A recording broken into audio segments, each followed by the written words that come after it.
ప్రతిఘటన టీవీకి స్వాగతం. క్షణక్షణం మీకోసం. తెలంగాణ ప్రభుత్వ ప్రధాన కార్యదర్శి శాంతికుమారి శుక్రవారం సాయంత్రం జిల్లా కలెక్టర్లతో వీడియో కాన్ఫరెన్స్ నిర్వహించారు. అమ్మ ఆదర్శ పాఠశాలల కింద చేపట్టిన పనుల పురోగతి, వరిధాన్యం కొనుగోళ్లకు సంబంధించిన అంశాలపై సీఎస్ శాంతికుమారి సమీక్షించారు. దాంతోపాటు రైతుల నుంచి ధాన్యం కొనుగోలు త్వరగా పూర్తి చేయాలని కలెక్టర్లను ఆదేశించారు.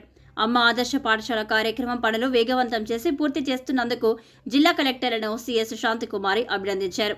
వేసవి సెలవుల తర్వాత పాఠశాలలు ప్రారంభమయ్యే తేదీ జూన్ 12లోగా వాటిని పూర్తి చేయాల్సిన అవసరం ఉందన్నారు. రాష్ట్ర వ్యాప్తంగా తెరిచే రోజున ప్రతి విద్యార్థికి నోట్బుక్లు, పాఠ్యపుస్తకాలు, ఒక జత స్కూల్ యూనిఫామ్ అందేలా తగు చర్యలు తీసుకోవాలని ఈ సందర్భంగా కలెక్టర్లను ఆదేశించారు. చిన్నపాటి మరమ్మత్తు పనులు, విద్యుద్దీకరణ, మరుగుదొడ్లు, తాగునీరు, ఫర్నిచర్ పనులు నాణ్యతగా జరిగేలా పర్యవేక్షించాలని అధికారులను ఆమె ఆదేశించారు.